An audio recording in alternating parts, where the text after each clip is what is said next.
சங்கீதக்காரனாகிய தாவீது இந்த 92வது சங்கீதத்தை அவர் பாடும்போது, 102வது சங்கீதத்தை அவர் பாடும்போது பல வகையான நெருக்கத்தில் இருந்து பாடுகிறார் என்பதை நம்ம அந்த ப்ராக்கெட்டில் போட்டிருக்கிறத வச்சு நம்ம கண்டுபிடித்து கொள்ளலாம்.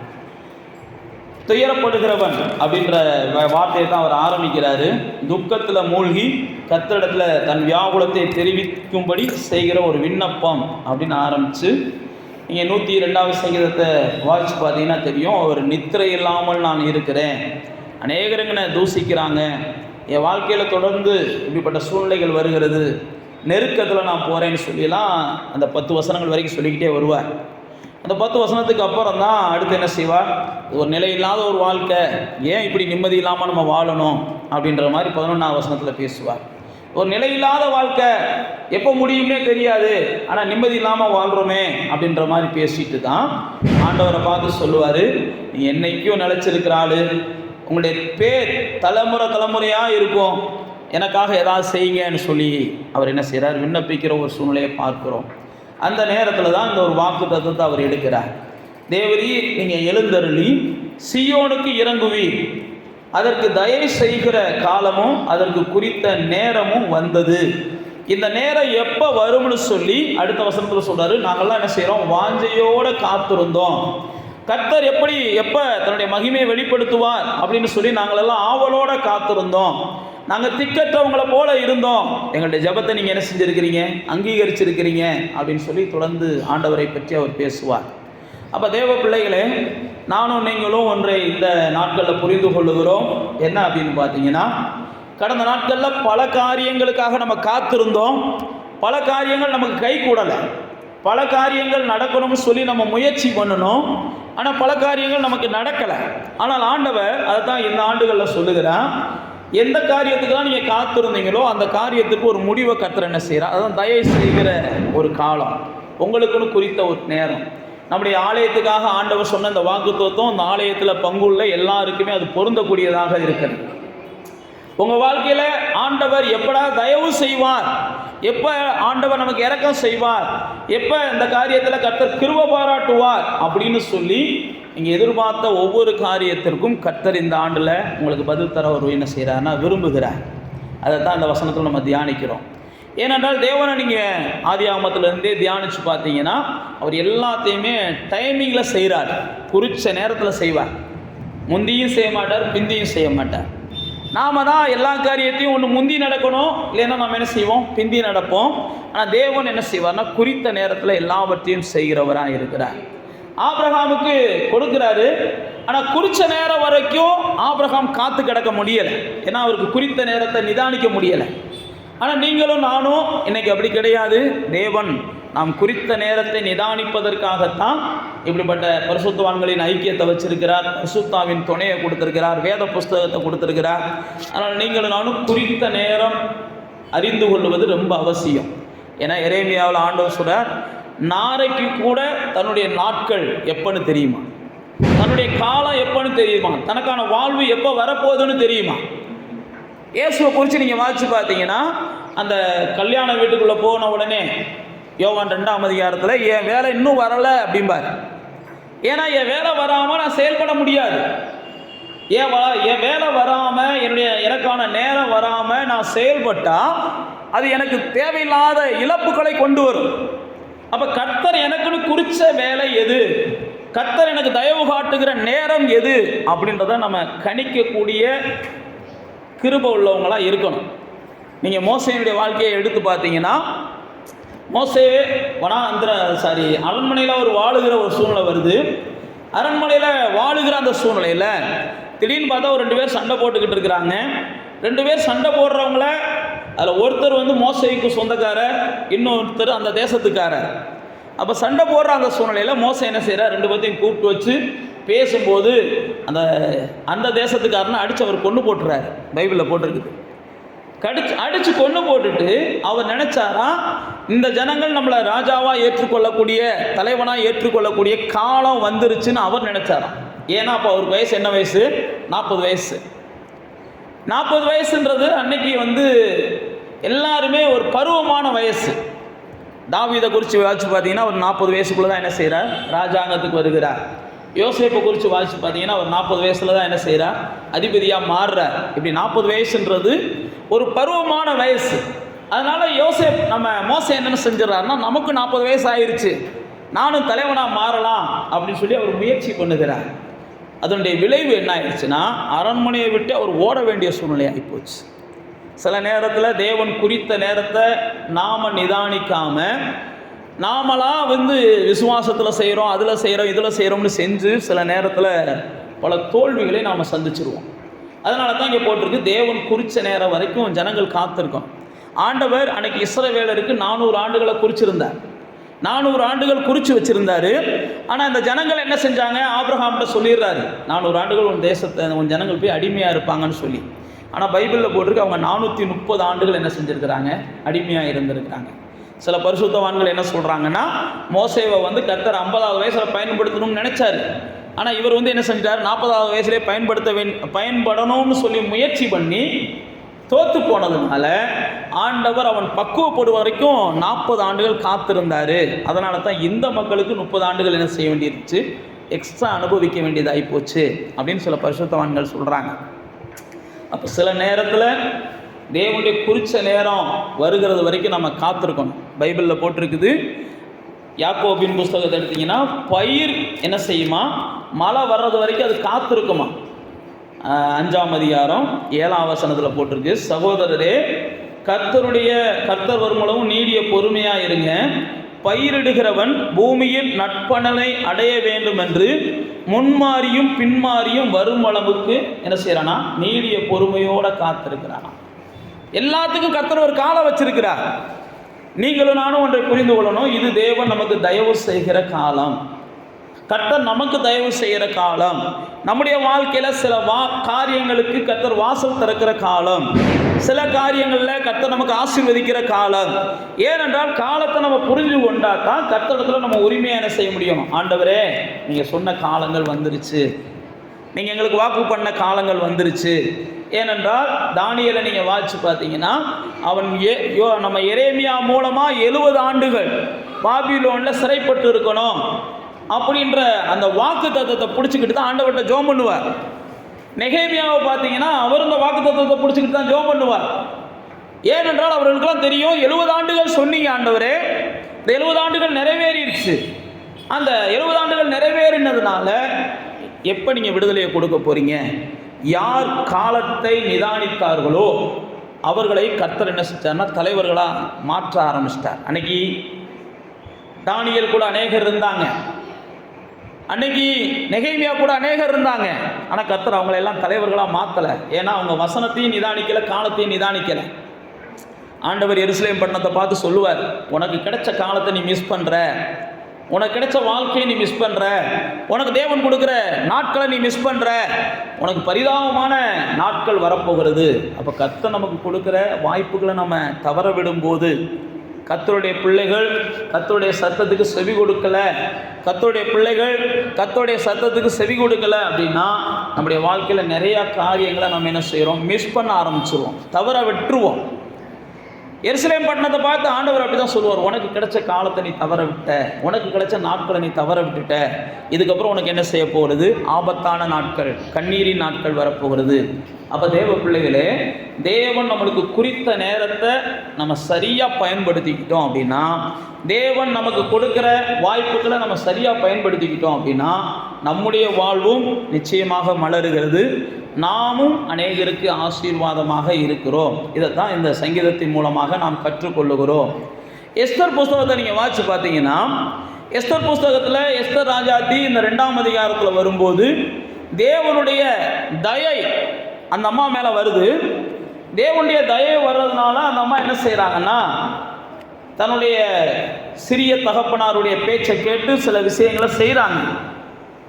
சில விஷயங்களை செய்யும்போது 9ஆம் வசனத்தில் போட்டிருக்கு, அவங்க மேலே தேவன் தயவு காமிச்சதுனால அவங்களுக்கு ஒரு சிறந்த வாழ்க்கை தொடங்க ஆரம்பிச்சிருச்சான். அப்போ தேவனுடைய தயையை நாம் உணரும் போது நமக்கு என்ன செய்யுதுன்னா சிறந்த வாழ்வு துவங்க ஆரம்பிக்கிறது. தேவனுடைய நாட்களை நாம் உணரும் போது, தேவனுடைய தயவின் காலத்தை நம்ம கண்டுபிடிக்கும் போது நமக்கு சிறந்த வாழ்க்கை தொடங்க ஆரம்பிக்குது. அதனால தான் போட்டிருக்கு, காரியங்களை மறைப்பது ராஜாக்களுக்கு மேன்மை, அதை ஆராய்ச்சி செஞ்சு கண்டுபிடிக்கிறது தான் கர்த்தருடைய பிள்ளைகளுக்கு ஆசீர்வாதம். கர்த்தருடைய பிள்ளைகளை கர்த்தர் எப்பயுமே என்ன செய்கிறாருன்னா செயல்பட்டுக்கிட்டே இருக்கணும். கர்த்தருடைய பிள்ளைகள் எப்பயுமே கர்த்தருடைய காரியங்களை சிந்திச்சுக்கிட்டே இருக்கணும்.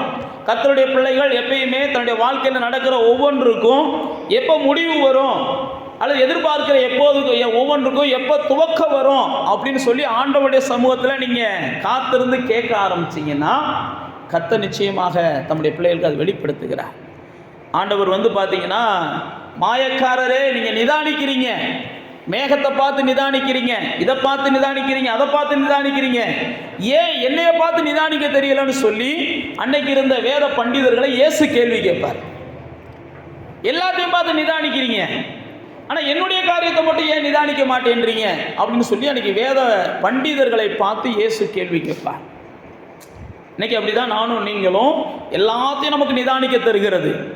ஆனால் கர்த்தருடைய நேரத்தை மாத்திரம் நாம் நிதானிக்க தெரியாதுன்னு கிடையாது, நிதானிக்க நம்ம என்ன செய்யறதில்ல, முயற்சி பண்ணுகிறதில்ல. முயற்சி பண்ணணும் அப்படின்னா கர்த்தர் வெளிப்படுத்த ஆசையாக இருக்கிறார். ஒவ்வொரு காரியத்திலையும் கர்த்தர் தன்னுடைய சித்தத்தை தன்னுடைய திட்டத்தை உங்கள் வாழ்க்கையில் செயல்படுத்த அவர் விரும்புகிறார். ஆனால் எல்லாவற்றையும் ஏற்ற நேரத்தில் அவர் செய்ய விரும்புகிறார். எல்லாருமே சொல்லுவாங்க, வருங்க, ஒரு பட்டாம்பூச்சி இருக்குது, பட்டாம்பூச்சி இருக்குது, அதுக்குன்னு ஒரு குறித்த நேரம் வரும்போது அது தானாக வெளியில் வர ஆரம்பிக்கும். அதுக்கு குறித்த நேரம் வருவதற்கு முன்பாக அதை வெளியில் கொண்டு வருவதற்காக நானும் நீங்களோ சில முயற்சிகள் பண்ணால் அது சில வகையில் ஒச்சமாகி போயிடும். ஏதோ ஒரு ஊனத்தோடு அது வெளியே வர வேண்டிய சூழ்நிலை வந்துடும். அது வாழ்நாளெல்லாம் வருத்தப்படக்கூடிய சூழ்நிலை வந்துடும். கொஞ்சம் அமைதியாக இருந்திருந்தோம்னா அது அழகாக பறந்து போய் வாழக்கூடிய சூழ்நிலை வந்துடும். ஆண்டவர் பார்த்தீங்கன்னா எல்லாத்துக்கும் ஒரு கோழியா ஒரு 21 நாள் காத்திருந்தா அது குஞ்சுகளை பொரிக்கும். ஒரு ஆடா 6 மாதம் காத்திருந்தா அது குட்டிக்கணும். ஒரு மாடா 10 மாதம் இருக்கணும். ஒரு மனிதனா இத்தனை மாதம் இருக்கணும். ஒரு ஒட்டகமாக இப்படி இருக்கணும் அப்படின்னு சொல்லி எல்லாத்துக்கும் வரைமுறைகளை கர்த்தர் வைத்திருக்கிறார். ஆனால் எல்லாத்தையும் கர்த்தருடைய பிள்ளைகள் என்ன செய்யணும், ஆராய்ந்து பார்க்கணும் என்று கர்த்தர் விரும்புகிறார். எல்லாத்தையும் ஆராய்ந்து பார்க்கணும். அதனால தான் இயேசு சொல்றாரு, நீங்கள் ஆராய்ந்து பார்த்தீங்கன்னா தான் உங்களுக்கு நித்திய ஜீவன் ஈஸியாக கிடைக்கும். நீங்கள் ஆராய்ந்து பார்க்காம சிந்திக்காமல் இருக்கும்போது அநேக காரியங்களை, அநேக ஆசீர்வாதங்களை, அநேக ஆவிக்குரிய வல்லமைகளை நானும் நீங்களும் மிஸ் பண்ண ஆரம்பிச்சிடும். எஸ்தர் புஸ்தகத்தை பார்க்கும்போது அந்த 2ஆம் அதிகாரத்துக்கு வந்தீங்கன்னா அந்த அம்மா ஒரு தயவு கிடைச்ச உடனே ஒரு சிறந்த வாழ்க்கை அவங்களுக்கு தொடக்க ஆரம்பிக்குது. எப்போ உங்கள் மேலே தயவு கர்த்தர் வைத்திருக்கிறார்னு நீங்கள் உணர ஆரம்பிக்கிறீங்களோ, இது எனக்கான நாட்கள், எனக்கு கர்த்தர் தயவு காமிக்கக்கூடிய நாட்கள்னு உணர ஆரம்பிக்கிறீங்களோ, அப்பயே கர்த்தர் உங்களுக்கான ஆயத்த வேலைகளை செஞ்சிடறார். இங்கே பார்த்தீங்கன்னா அந்த 2ஆம் அதிகாரத்தில் அவங்களுக்கு ஒரு சிறந்த வாழ்வை கர்த்தர் உருவாக்க ஆரம்பிச்சிடறார். அப்படியே 12ஆம் வசனத்தில் வாட்சி பார்த்தீங்கன்னா அதுக்கப்புறம் அவங்க என்ன செய்கிறாங்கன்னா, காத்திருக்கிற நாட்கள். நானும் நீங்களும் ஒவ்வொரு காரியத்துக்கும் கர்த்தருடைய சித்தத்தை அறிகிறதற்கும் காத்திருக்கணும். கர்த்தருடைய சித்தம் அறிந்ததுக்கப்புறம் எழும்புங்க, கிளம்புங்க, செய்யுங்க அப்படின்ற சொல்லுகிற சத்தத்தையும் கேட்குறதுக்கு நம்ம என்ன செய்யணும், காத்திருக்கணும். ஏன்னா இஸ்ரவேலரை ஆண்டவர் வனாந்தரத்தில் நடத்தும் போது இப்படி தான் அவர்கிட்ட சொல்கிறாரு, அந்த மேகம் எழும்பும் போது தான் நீங்கள் என்ன செய்யணும், எழும்பணும். மேகம் அமர்ந்துருச்சு, ஒரு இடத்துல நின்றுச்சுன்னா நீங்கள் நின்றணும். மேகம் எழும்பும் போது எழும்பணும், மேகம் நின்றுச்சுன்னா நின்றணும். அதே மாதிரி தான் நீங்கள் வேத புஸ்தகத்தில் பார்த்தீங்கன்னா பவுல் அப்போஸ்தலன் பரிசுத்த ஆவியானவர் என்னை நடத்தினார், நான் போனேன்றான். பரிசுத்த ஆவியானவர் என்ன போகக்கூடாதுன்னு சொன்னால் நான் நின்றுட்டேன்றான். தடை பண்ணினா நான் நின்றுட்டேன்றான். பிலிப்புவை குறித்து நீங்கள் வாட்சி பார்த்தீங்கன்னா அழகாக ஆவியானவர் எழுதி வச்சிருக்கிறார், நீ போய் அந்த ரதத்தோடு சேர்ந்து கொள் அப்படின்னு. ஆவியானவர் சத்தத்தை கேட்டதுனால போய் அந்த ரதத்தோடு சேர்ந்து கொள்ளுகிறான். அப்படி ரதத்தோடு சேர்ந்து கொண்டதுனால அந்த இடத்துல ஒரு பெரிய மனமாற்றம் உருவாச்சு. ஒரு பெரிய மனிதனுக்கு அவன் ஞானஸ்நானம் கொடுக்கக்கூடிய சூழ்நிலை வந்துச்சு. அப்போ தேவ பிள்ளைகளே, கர்த்தர் எப்பயுமே நாம் காத்திருக்கணும், அவருடைய சத்தத்தை கவனமாக கேட்டு வழி நடக்கணும்னு சொல்லி விரும்புகிறார். இந்த எஸ்தர் புஸ்தகத்தை வாட்சி பார்த்தீங்கன்னா அவங்க என்ன செய்கிறாங்கன்னா, காத்திருக்கிற நாட்கள் வருகிறது, காத்திருக்கிற நாட்கள், ஆயத்தமாகிற நாட்கள் வருகிறது. 15ஆம் வசனத்தில் போட்டிருக்கு, அவங்களுக்கான முறை வந்தபோது, அவங்களுக்கான முறை, அவங்களுக்கான நேரம், அவர்களுக்கான சூழ்நிலை வந்தபோது அப்போ தான் அந்த அம்மாவுக்கு என்ன செஞ்சான், எஸ்தருக்கு தன்னை காண்கிற எல்லா கண்களிலும் தயவு கிடைச்சிச்சு அப்படின்னு 15ஆம் வசனம் போட்டிருக்கு. 17ஆம் வசனத்தில் போட்டிருக்கு. அந்த நேரம் வந்து எஸ்தர் போனதுனால ராஜா அந்த எஸ்தர் மேலே என்ன செஞ்சாராம்? அன்பு வைத்தாராம். சகல கன்னிகைகளை பார்க்கிலும் அவளுக்கு அவர் சமூகத்தில் ரொம்ப என்ன செஞ்சிச்சு? பட்சம் கிடைத்தது. ராஜ கிரீடம் வைக்கப்பட்டு அவர் வஸ்தியின் ஸ்தானத்திலே பட்டத்து ஸ்திரீயாக்கப்பட்டாள் அப்படின்னு 17ஆம் வசனம் போட்டிருக்கு. அப்போ அந்த முறை வரும்போது, அந்த நேரம் வரும்போது, அந்த குறித்த காலம் வரும்போது, நமக்குன்னு தேவன் நியமிச்சிருக்கிற சூழ்நிலைகள் வரும்போது நாம் செயல்பட ஆரம்பித்தோம்னா நிச்சயமாகவே கர்த்தர் என்ன செய்கிறார்? நம்மளுக்கு ஆதரிக்கிறவங்களையும் அன்பு காட்டுகிறவங்களையும் தயவு காட்டுகிறவர்களையும் உருவாக்குகிறார். அதனால தான் அந்த சங்கீதத்தில் நம்ம தியானிக்கிறோம். நீங்கள் என்ன செய்யுங்க? உங்களுக்குன்னு குறித்த நேரத்தை, உங்களுக்குன்னு கர்த்தர் வைத்திருக்கிற காலத்தை உணர்ந்து கொள்ளுங்க. அதை உணர்ந்து கொள்ளணும் அப்படின்னா, நான் தான் உங்களுக்கு ஏற்கனவே சொல்லிட்டேன், கர்த்தரோடு உங்களுக்கு சரியான உறவு இருக்கணும். கர்த்தர் வச்சிருக்கிற காலத்தையும் கர்த்தர் வைத்திருக்கிற நாட்களையும் நானும் நீங்களும் கணிக்கணும், கண்டுபிடிக்கணும். அப்படின்னா கர்த்தரோட சரியான உறவு இருந்தால் மட்டுமே நம்மளால் கணிக்க முடியும், கண்டுபிடிக்க முடியும். கர்த்தரோடு சரியான உறவு இல்லைன்னா அந்த எருசலேம் பட்டணம் தவற விட்டதை போல நானும் நீங்களும் நம்முடைய நாட்களை தவற விடுவோம், நம்முடைய வாய்ப்புகளை தவற விடுவோம்.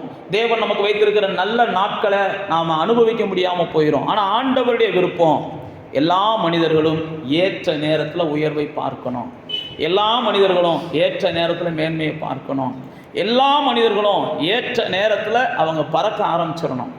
எல்லா மனிதர்களும் ஏற்ற நேரம், எல்லாத்துக்கும் ஒரு ஏற்ற நேரத்தை கர்த்தர் வச்சிருக்கிறார். கர்த்தர் எப்பயுமே தாமதிக்கிறவரெலாம் அல்ல. நம்ம அள வச்சுட்டு அதுக்கப்புறம் நமக்கு கொடுக்கிறவர் அல்ல, அல்லது நம்மளை விழ வச்சுட்டு அதுக்கப்புறம் நம்மளை தூக்கி விடுகிறவரெல்லாம் அல்ல. நம்முடைய கர்த்தர் அப்படிப்பட்டவரே கிடையாது.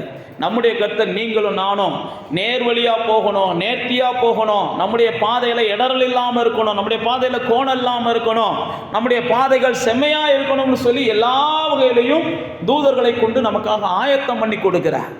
நாம் இடறுவதை தேவன் விரும்புகிறதில்லை, நாம் விழுவதை தேவன் விரும்புகிறதில்லை, நாம் அழுது கொண்டிருப்பதை கூட தேவன் விரும்புகிறதில்லை. ஏன் அழுதுகிட்டு இருக்க அப்படின்னா ஆண்டவர் அழுது கொண்டிருந்தவர்களை எல்லாம் கேட்கிறார். உங்களுக்கான நேரம் வந்துருச்சுன்னு வச்சுக்கோங்களேன், உங்களுக்கான நேரம் வந்திருக்கு, நீங்களும் அந்த நேரத்தை ஆவலோடு காத்திருக்கிறீங்க.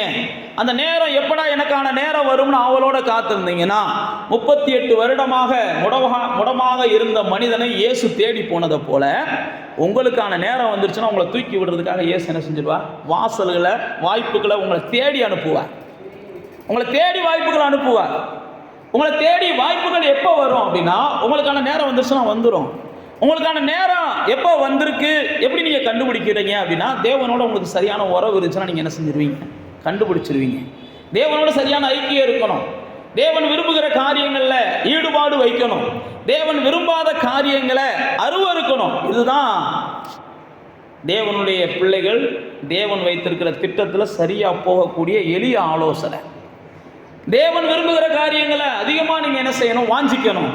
தேவன் அருவருக்கிற காரியங்களை, தேவன் வெறுக்கிற காரியங்களை, தேவனை வருத்தப்படுத்துகிற காரியங்களை முடிஞ்ச அளவுக்கு தூரப்படுத்தணும்.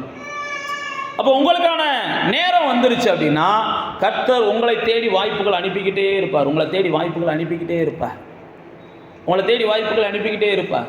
தாவீதுக்கு குறித்த நேரம் வந்த உடனே பைபிளில் போட்டிருக்கு, அவனை தேடி ஜனங்கள் வந்து நீ ராஜாவாகணும் வா வான்னு கூப்பிடுறாங்க, நீ ராஜாவாகணும் வா வான்னு கூப்பிடுறாங்க. ஆனால் தாவீது 2 சாமுவேல் 2ஆம் அதிகாரத்தில் வாசிச்சு பார்த்தீங்கன்னா அவன் போகலாம் இல்லை. அவன் தேவனை நோக்கி பார்த்து கேட்குறான், ஆண்டவரே நான் போகலாமா, ஆண்டவரே நான் போகலாமா. ஆண்டவர் என்ன செய்கிறார்? நீ போன்னு சொல்கிறார். போகும்போது கூட அவன் கேட்குறான், ஆண்டவரே எந்த பட்டணத்துக்கு போக, இந்த பட்டணத்துக்கு போ. ஏன்னா உங்களுக்கு சொல்லுகிறேன், ஏன்னா ஆண்டவரோடு சரியான உறவு இருந்தால் தான் உங்களுடைய காரியங்கள்லாம் சரியாக நேர்த்தியாக நடக்கும். இல்லைன்னா ஏற்கனவே நம்ம பல வகையில் பாதிக்கப்பட்டிருக்கிறோம், இன்னும் நம்ம பாதிக்கப்பட்டுறக்கூடாது. ஏற்கனவே பல வகையில் நொந்து நூலாக போய் இருக்கிறோம். அதனால தான் தாவீது தன்னுடைய காரியங்களை செம்மையாக செய்கிறான். ஜனங்கள் தேடி வர்றாங்க, தாவீதுகிட்ட வர்றாங்க, டேய் நீ தான் ராஜாவாக இருக்கணும், கர்த்தர் உன் மேலே தான் வாக்கு தத்துவத்தை கொடுத்துருக்கிறார், நீ தான் எங்களை ஆளணும், நீ தான் எங்களை ஆளணும், நீ தான் எங்களை ஆளணும், நீ தான் எங்களுடைய ராஜா அப்படின்னு சொல்லி ஜனங்கள் தேடி வந்து இவனோடு கூட மேன்மையை கொடுக்குறாங்க, ராஜரீகத்தை கொடுக்குறாங்க, கனத்தை கொடுக்குறாங்க. பைபிளில் போட்டிருக்கு 7 ஆண்டுகள் அவன் யூதாவை மட்டும் ஆண்டான். 7.5 ஆண்டுகள் யூதாவை மட்டும்தான் ஆள்றான். அவன் சமஸ்த இஸ்ரவேலுக்கும் ராஜாவாக வேண்டியவன். சமஸ்த இஸ்ரவேலுக்கும் ராஜாவாகும்படி தேவனாலே அவன் அபிஷேகம் பண்ணப்பட்டவன். அபிஷேகம் பண்ணிட்டார் அப்படின்றதுக்காக அவன் என்ன செய்யலை, எழும்பி ஓடி போய் உடனே சிங்காசனத்தில் உட்காரலை. தனக்கான நேரம் வரணும், தனக்கான நேரம் வரணும், தனக்கான நேரம் வரணும்னு காத்து கிடந்தான். பைபிளில் போட்டிருக்கு, கர்த்தரோட சரியான உறவு இருந்துச்சுன்னா உங்களுக்கான நேரம் வரும்போது உங்களுக்கு கர்த்தர் என்ன செய்வார், எல்லாவற்றையும் சாத்தியமாக்கி அல்லது சாதகமாக்கி காமிப்பார். எல்லாம் சாதகமாகும். யோசேப்பு பாருங்க, ஒரு கனவை காண்கிறார், கர்த்தர் அவனுக்கு கனவை கொடுக்கிறார். அந்த கனவு கொடுத்த உடனே எல்லாம் தனக்கு சாதகமாகும் அப்படின்னு யோசேப்பு நம்பிக்கொண்டு இருக்கிறார். ஆண்டவர் யோசேப்பை பார்த்து சொல்றார், உன்னுடைய சகோதரர்கள்லாம் உனக்கு முன்பாக பணிய போகிறார்கள் அப்படின்னு சொல்லுகிறார். உடனே யோசேப்பு சந்தோஷப்பட்டு சகோதரர்களோடு கூட பகிர்ந்து கொள்ளுகிறான். ஆனால் சகோதரர்கள்லாம் பணியவில்லை. பைபிளில் போட்டிருக்கு, அவர்களெல்லாம் பகைக்க ஆரம்பித்தார்கள். சில நேரத்தில் தேவன் கொடுக்கிற வாக்கு தத்தங்களும், சில நேரத்தில் தேவன் கொடுக்கிற நமக்கு கொடுக்கிற இந்த மாதிரியான கனவுகளும் தரிசனங்களும் உடனே எதிர்மறையான விளைவுகளை கொண்டு வரும். எதிர்மறையான விளைவுகள் வந்தாலும் என் தேவன் ஏற்ற நேரத்தில் இதெல்லாம் என்ன செய்வா, நிறைவேற்றுவான்ற நிச்சயத்தோடு நம்ம காத்திருக்கோம். எதிர்மறையாக வந்துருச்சுன்றதுக்காக உடனே இந்த கனவு தேவன் கொடுத்த கனவு அல்ல, இந்த வாக்கு தத்துவம் தேவன் கொடுத்த வாக்கு தத்துவம் அல்ல, இது எனக்கு தேவன் கொடுத்த வாழ்க்கை அல்லன்ற ஒரு முடிவுக்கு வந்துடக்கூடாது. நீங்களும் நானும் யோசேப்பு அந்த முடிவுக்கெல்லாம் வரல. பகைத்தார்கள், வெறுத்தார்கள், பழி வாங்கினார்கள், என்னென்னமோ செஞ்சாங்க. பொய்யான குற்றச்சாட்டுக்கு ஆளானார், சிறைச்சாலைக்குள்ளே போனார், அங்கே போய் மனிதர்களுக்கு தன்னை வெளிப்படுத்தினார். இவன்ட வெளிப்பாடுகளை பெற்ற மனிதர்கள் இவனை மறந்துட்டாங்க. வேதத்தில் போட்டிருக்கு, இவனுக்கான நேரம் வரும்போது, இவனை குறித்த காலங்கள் வரும்போது, இவன் உட்கார வேண்டிய, இவன் அமர வேண்டிய சிங்காசனத்தில் கர்த்தர் இவனை அமர்த்துகிற நேரம் வரும்போது மறந்திருந்த மனிதனுக்கு மறுபடியும் கர்த்தர் ஞாபகத்தை ஊட்டுகிறதை பார்க்கிறோம். நமக்கான நேரம் வந்துருச்சுன்னா, இது வரைக்கும் நம்ம விதைச்சோம், விளையவே இல்லை அப்படின்னு நினச்ச விளைச்செல்லாம் தானாக விளையக்கூடிய சூழ்நிலைகள் வரும். நமக்கான நேரம் வந்துருச்சுன்னா, மக்கி போயிருந்தாலும் மரித்து போயிருந்தாலும் மறந்த ஒரு சூழ்நிலையில் நாம் எல்லாராலும் ஒதுக்கப்பட்டு இருந்தாலும் நமக்கான நேரம் வரும்போது கர்த்தர் எல்லாவற்றையும் என்ன செய்கிறார், உயிர்ப்பிக்கிறார். எல்லாத்துக்கும் உயிர் கொடுக்கிறார். ஆனால் கர்த்தருடைய திட்டம், கர்த்தருடைய சித்தம், எல்லா மனிதர்களும் ஏற்ற நேரத்தில் ஏற்றவைகளை என்ன செய்யணும், அனுபவிக்கணும். எல்லாரும் ஏற்ற நேரத்தில் ஏற்றவைகளை அனுபவிக்கணும். யாரும் மிஸ் பண்ணிடக்கூடாதுன்னு தான் கர்த்தர் விரும்புகிறார். மிஸ் பண்ணாமல் இருக்கணும்னா நானும் நீங்களும் கர்த்தரோடு நல்ல ஒரு இணை உள்ளவர்களாக இருக்கணும். இங்கே பாருங்க, தாவீதுடைய வாழ்க்கையை பார்க்குறோம், யோசேப்புடைய வாழ்க்கையை பார்க்குறோம். எத்தனையோ ஆண்டுகள் யோசேப்பை குறித்து பார்த்தோம்னா 13 ஆண்டுகள் அவர் காத்திருக்கிறார். 13 ஆண்டுகள் நடக்காத ஒரு காரியம் ஒரே ஒரு இரவுல கர்த்தரால் என்ன செஞ்சிச்சு, நடந்தது. 38 வருடமாய் ஒரு முடவனுக்கு நடக்காத காரியம் ஒரே ஒரு பகல் பொழுதுல எல்லாம் சாத்தியமாச்சு. அப்போ உங்களுக்கான நேரம் வந்துருச்சு அப்படின்னா ஆண்டவர் இரவோ பகலோலாம் கிடையாது. அவருக்கு ஒரு நாள், 1 மணி நேரம், அரை மணி நேரம் அப்படிலாம் கிடையாது. எந்த சூழ்நிலையிலையும் எந்த மாற்றத்தையும் கர்த்தர் உங்களுக்கான நேரத்தில் மாற்றி கொடுக்க அவர் வல்லவராக இருக்கிறார். நீங்களும் நானும் வேணால் என்ன செய்யலாம், இனி நடக்காது அல்லது தாமதித்ததுனால தடைப்பட்டதுனால இனி ஒன்றும் இதாகாது அப்படின்னு நினைக்கலாம். அப்படியெல்லாம் நினச்சவங்க தான் சகரியா, எலிசபெத். ஆனாலும் கர்த்தர் என்ன செஞ்சார், அவங்களுக்கு உதவி செஞ்சார். அவங்களுக்கான நேரம் வந்தபோது அவங்க குழந்தையை கொடுத்து அவங்கள ஆசீர்வதித்தார். ஆபிரகாமுக்கான நேரம் வந்தபோது அவங்களுக்கு குழந்தையை கொடுத்து கர்த்தர் அவங்கள ஆசீர்வதித்தார். அப்போ ஒவ்வொருத்தவங்களுக்கும் கர்த்தர் என்ன செய்கிறார், அந்த நேரம் வரும் வரைக்கும் காத்திருக்கணும் அப்படின்னு சொல்லி கர்த்தர் விரும்புகிறார். ஒவ்வொருவரும் தனக்கான நேரத்தில் தன் வாழ்வை அடைந்து கொள்ளணும்னு கர்த்தர் விரும்புகிறார். எல்லாருக்கும் ஆண்டவர் சொல்லுகிற ஒரே ஒரு வார்த்தை, அவர் தயவு செய்கிற காலம், அனுகிரகத்தின் காலம். ஏற்ற நேரத்தில் எல்லா காரியத்தையும் அவர் செய்கிறார். அதை ஏசையா சொல்லும்போது சொல்கிறார், ஏற்ற நேரத்தில் நான் தீவிரமாக நடப்பிப்பேன்றார். ஏற்ற நேரம் வந்துருச்சுன்னா அது தீவிரமாக நடப்பிக்கிறார். ஏற்ற நேரம் வந்துருச்சுன்னா ஆண்டவர் எப்பயுமே அதை தாமதிக்கிறது இல்லை, அதை உடனே முடிக்கணும்னு நினைக்கிறார். அப்போ தேவ பிள்ளைகளாகிய நானும் நீங்களும் ஏற்ற நேரம் வருகிறது வரைக்கும் ஆண்டவரோடு கூட இணக்கமாக இருக்கணும், ஆண்டவரோடு கூட ஐக்கியமாக இருக்கணும். என்ன வேணாலும் நடக்கும். அந்த ஏற்ற நேரம் வருவதற்கு முன்பாக ஆண்டவரை விட்டு நம்மை பிரிப்பதற்காக யோசேப்பு வாழ்க்கையில் நடந்தது மாதிரி என்ன வேணாலும் நடக்கும். ஆண்டவரை விட்டு நம்மை பிரிப்பதற்காக தாவீது வாழ்க்கையில் நடந்த மாதிரி என்ன வேணாலும் நடக்கும். ஆனால் நானும் நீங்கள் ஒன்றை புரிந்து கொள்ளணும், என்ன நடந்தாலும் ஏற்ற நேரம் வரும்போது இவர்களுக்கெல்லாம் மேலே நான் உயர்ந்திருப்பேன். ஏற்ற நேரம் வரும்போது இவர்களுக்கு மேலே நான் உயர்ந்திருக்கும்படி தேவன் எனக்கு கொடுத்த வாக்கு தத்தம்லாம் நிறைவேறும். பைபிளில் தானியேலை குறித்து போட்டிருக்குது, ராஜாவுக்கு முன்னாடி குறித்த நேரத்தில் கொண்டு போகணும். அந்த குறித்த நேரத்தில் கொண்டு போகிறதுக்கு முன்னாடி எல்லாரும் காத்து கிடக்கிறாங்க. அப்போ நல்ல உணவுகளை கொடுக்குறாங்க. அப்போ தான் தானியேல் என்ன செய்கிறாரு, அந்த குறித்த நேரம் ராஜாவுக்கு முன்னாடி போகிறதுக்கு நான் ரெடி, ஆனால் குறித்த நேரம் நான் போவதற்கு முன்பாக என்னை தீட்டுப்படுத்தாமல் நான் என்ன செய்யணும், காத்து கொள்ளணும். தானியேல் தீர்மானிக்கிறார். அப்போ குறித்த நேரம் வரைக்கும் காத்திருக்கிறோம் அப்படின்னா அதுக்கிடையில் நம்மளை தீட்டுப்படுத்துவதற்கு பல சூழ்நிலைகள் வரும். நம்மளை பல வகையில் தேவனை விட்டு தூரமாக்குகிறதுக்கு சூழ்நிலைகள் வரும். பல வகையில் நம்மளுக்கு சோர்வுகள் வரும். ஆனால் தானியேலை போல் என்ன செய்யணும், இந்த காத்திருக்கிற நாட்களில் தீட்டுப்படாமல் இருப்பதற்கு நாம் முயற்சி பண்ணோம்.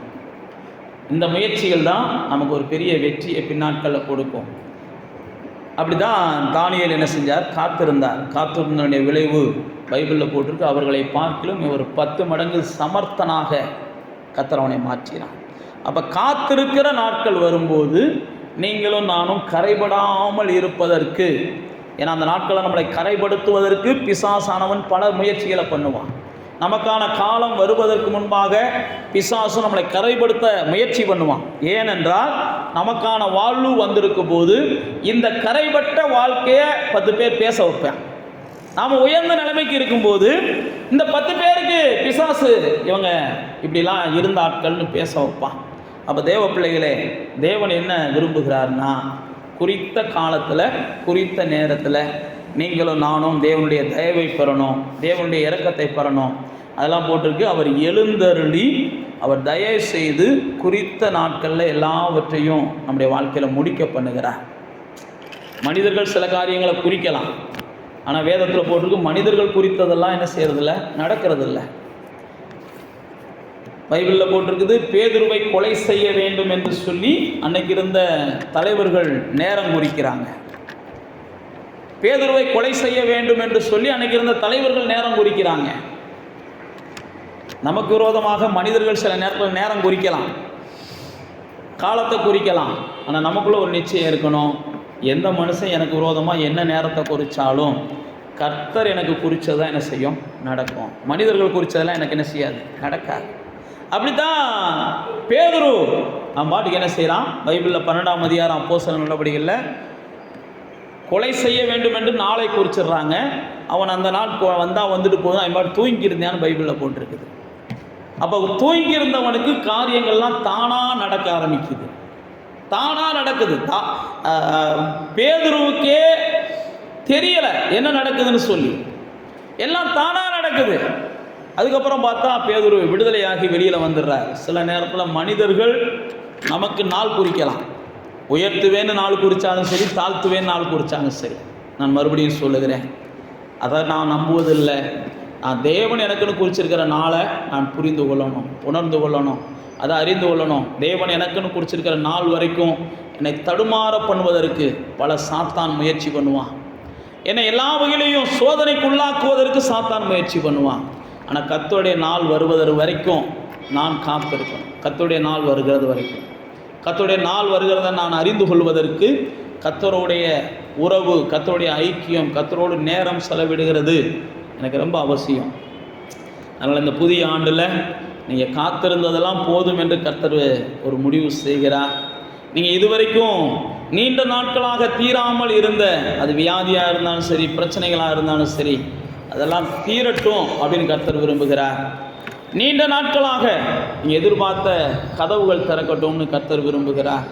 நீண்ட நாட்களாக நீங்கள் எதிர்பார்த்திருக்கிற அநேக அதிசயங்களை கர்த்தர் உங்கள் வாழ்க்கையில் இந்த ஆண்டில் செய்ய விரும்புகிறார். ஆனால் நீங்கள் செய்ய வேண்டியதெல்லாம் அதை எப்போ செய்ய போகிறாருன்றதை மட்டும் கொஞ்சம் என்ன செய்யுங்க, கர்த்தரோடு ஐக்கியமாக இருந்து கண்டுகொள்ளுங்க. இன்றைக்கி செய்ய போகிறேன்னு சொன்னாலும் இன்றைக்கி நீங்கள் அதுக்கு ஆயத்தமாகுங்க. நாளைக்கு செய்ய போகிறேன்னு சொன்னாலும் அதுக்கு நீங்கள் ஆயத்தமாகுங்க. கர்த்தர் செய்ய சொல்லுகிற எந்த ஒரு காரியத்தையும் தாமதம் இல்லாமல் செய்யுங்க. கர்த்தர் செய்ய சொல்லாத எந்த ஒரு காரியத்தையும் தடை செய்கிறதற்கு போராடுங்க. கர்த்தர் செய்ய சொல்லுகிற காரியங்களை மாத்திரம் என்ன செய்யுங்க. ஆனால் கர்த்தர் செய்ய விரும்புகிறது என்ன அப்படின்னா, இந்த ஆண்டில் உங்களுக்கு தயவு செய்யவும், இந்த ஆண்டில் நீங்கள் எதிர்பார்க்கிறதுக்கான காரியங்கள் வாய்க்க பண்ணவும் ஒரு குறித்த நேரம் வந்துருச்சு அப்படின்றத மட்டும் நீங்கள் மனசில் வச்சு செயல்படுங்க. கர்த்தர் உங்களை ஆசீர்வதிப்பார். அப்படியே கண்களை மூடி கர்த்தருடைய சமூகத்துக்கு வாங்க. இந்த புதிய ஆண்டில் ஆண்டவரே, இந்த காரியங்களெல்லாம் ஒரு கைகூட போகிறதுக்காக நாங்கள் நன்றி சொல்லுகிறோம்ப்பா. இந்த புதிய ஆண்டில் ஆண்டவரே, நீர் எங்கள் வாழ்க்கையில் ஒரு சிறந்த நாட்களை தரப்போகிறதுக்காக நன்றி சொல்லுகிறோம்ப்பா. எங்களுக்கான நேரத்தை நாங்கள் அறிந்து கொள்ள உம்மோடு அதிகமாக நேரம் செலவிடணும். ஆண்டவரே, எங்களுடைய காத்திருந்த காரியங்கள்லாம் ஒரு முடிவுக்கு வரணும்னா நாங்கள் உங்களுடைய சமூகத்தில் காத்திருக்கணும். இது வரைக்கும் நாங்கள் செயல்பட்டு சோர்வடைஞ்சிட்டோம். எங்கள் வாழ்க்கையில் சில மாற்றங்களை ஏற்படுத்த இனி நீ எங்களுக்காக செயல்பட போகிறீங்க. நாங்கள் சும்மா இருக்க போகிறோம். நாங்கள் எந்தெந்த மாற்றங்களை, எந்தெந்த திருப்பங்களை ஏற்படுத்த நாங்கள் போராடணுமோ அதெல்லாம் இப்போ உங்கள் சமூகத்தில் ஒப்பு கொடுத்துட்றோம். ஆண்டவர் எல்லா மாற்றங்களையும் எல்லா திருப்பங்களையும் எங்களுக்கு ஏற்படுத்தி கொடுங்க. ஆண்டவரே, உடைக்கப்பட்ட உறவுகள் சரியாகட்டும். உடைந்து போன எல்லா பாத்திரங்களையும் கர்த்தர் சரி பண்ணுங்க. ஆண்டவரே, இது எங்களுக்கான நாள். இது வரைக்கும் எங்களை சாபம் தொடர்ந்துருக்கலாம், துன்பம் தொடர்ந்துருக்கலாம். இது வரைக்கும் எங்களை எத்தனையோ வருத்தங்கள் விடாமல் பிடிச்சிருந்துருக்கலாம். ஆண்டவரே, இந்த புதிய ஆண்டில் எங்களுக்கான நாள் பிறந்திருக்கு, எங்களுக்கான காலம் பிறந்திருக்கு. இனி கிருபையும் நன்மையும் ஜீவனும் ஆண்டவரே சந்தோஷமும் சமாதானமும் எங்களை தொடரவும் பிடித்து கொள்ளவும் நாங்கள் ஒப்பு கொடுக்குறோம்ப்பா. ஆண்டவரே, கடந்த நாட்கள் எத்தனையோ உழைப்புகள் வீண் போச்சு. ஆனால் எல்லாவற்றிற்கான பலனும் இந்த நாட்களில் நீர் எங்களுக்கு கிருபையால் தரப்போகிறதுக்காக நாங்கள் நன்றி சொல்லுகிறோம்ப்பா. ஆண்டவரே, தாமதமான காரியங்கள், நீண்ட நாட்களாக தடைபட்டிருந்த காரியங்கள் எல்லாம் ஒரு முடிவுக்கு வரப்போகிறதுக்காக நாங்கள் நன்றி சொல்லுகிறோம். எங்கள் தேவன் தாமே எங்களுடைய காலங்களை எல்லாம் நீர் மாற்றப் போகிறதற்காக நாங்கள் நன்றி சொல்லுகிறோம். எங்களுடைய நாட்கள் எல்லாம் நீர் ஆசீர்வாதமாக்கும்படிக்கு நீர் எழுந்தருளுகிறதற்காக நாங்கள் நன்றி சொல்லுகிறோம்.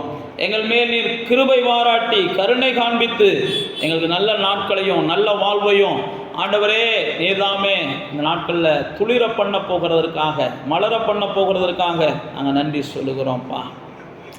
பட்டுப்போன நகோமிக்கு ஒரு அற்புதமான எதிர்காலத்தை கொடுத்தவர் நீர் எங்களுக்கும் கொடுக்க வல்லவராக இருந்துக்கிறீங்கப்பா. இழந்து போனதையெல்லாம் யோபுவுக்கு திரும்ப கொடுக்கும் நாட்களை வைத்திருந்தவர் எங்களுக்கும் நீங்கள் கொடுக்க வல்லவராக இருக்கிறீங்கப்பா. விழுந்து போன சிம்சோனை மறுபடியும் நிலைநிறுத்த ஆண்டவரை திட்டம் பண்ணினவர், எந்த இடத்துல எல்லாம் விழுந்து போயிருந்தோமோ அல்லது எந்த இடத்துலலாம் விழுந்தோமோ அதெல்லாம் மறுபடியும் எங்களை நிலைநிறுத்த நீங்கள் வல்லவராக இருக்கிறீங்கப்பா. அன்றைக்கி எப்தாவை எல்லாரும் விரட்டி விட்டாங்க. அதே எப்தாவை எல்லாரும் கூப்பிட்டு வந்து கௌரவப்படுத்தினாங்கன்னு பார்க்குறோம்.